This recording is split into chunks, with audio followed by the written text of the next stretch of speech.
Keanu Reeves doesn't follow the pattern, not the one that usually defines how fame works. There's no constant presence, no controlled narrative, no visible effort to stay relevant. And yet, he is, not at the edges, at the center, recognized across generations, referenced across platforms.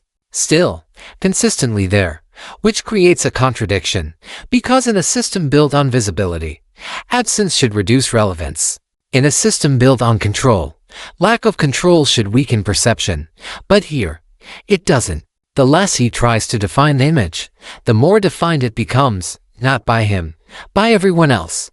And that changes the question. Not how he stayed relevant, but how someone who never tried to control the narrative became someone the narrative couldn't move without. In most cases, relevance is maintained through connection, to the system, to the audience, to a structure that keeps everything visible. Interviews, appearances, moments designed to reinforce a presence. That's how the cycle works. Visibility creates recognition. Recognition sustains relevance. But here, that connection isn't clear. There's no consistent effort to stay in front of it. No pattern of controlled appearances. No visible strategy to maintain attention. And yet, the absence doesn't create distance. It creates something else. Space. Because without constant exposure, there's no overdefinition, no version repeated enough to become predictable, which changes how perception forms.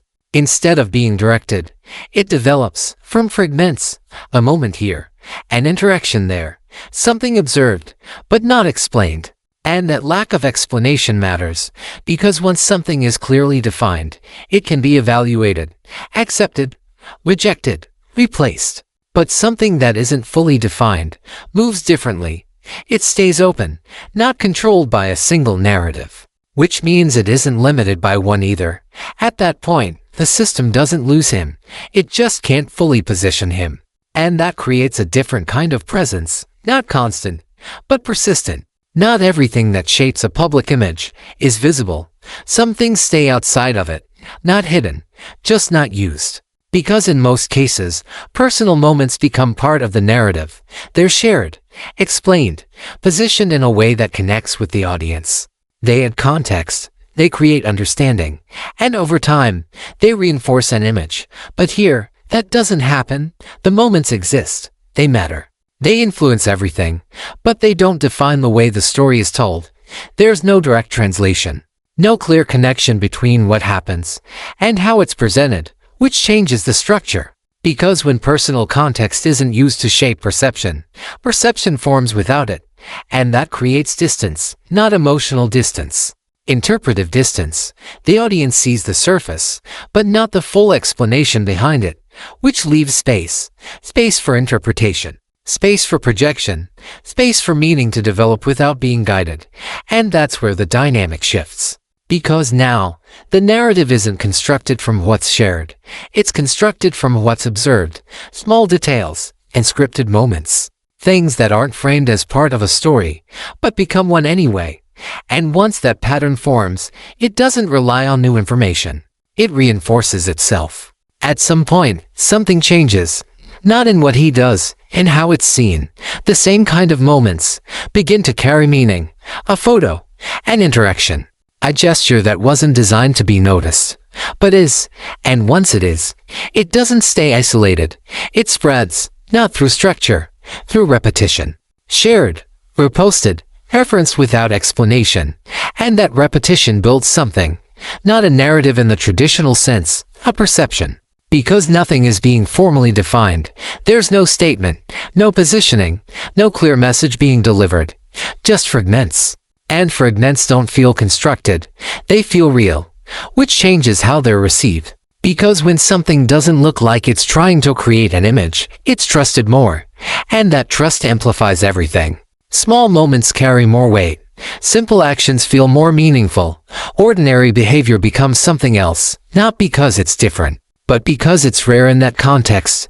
And over time, that perception stabilizes, not into a fixed story, but into a consistent belief that he is a certain kind of person, not based on a single event, but on a pattern that feels enforced. And that's where the shift completes.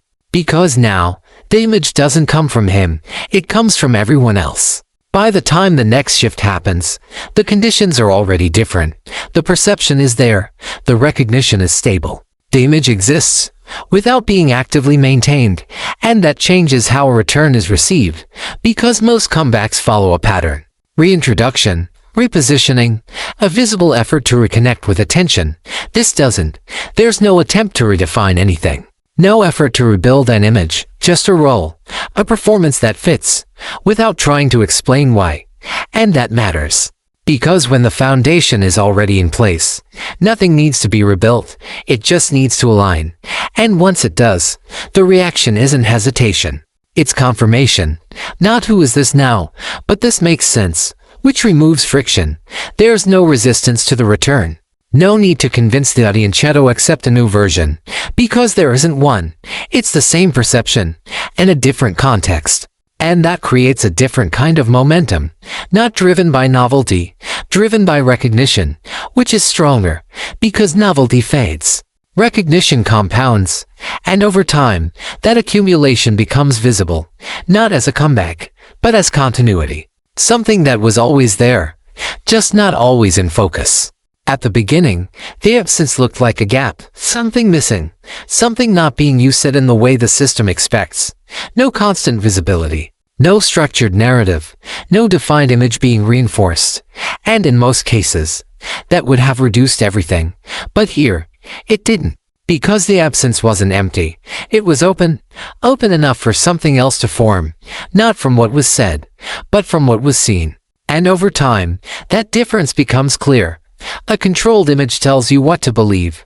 An uncontrolled one lets you decide. And that decision creates something stronger. Because once people choose what they believe about you, they don't just recognize it, they protect it, which changes the entire dynamic.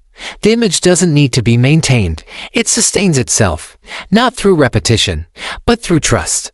And that's where the pattern completes. Not as a strategy, but as a result. He didn't build a public image. The public built one for him.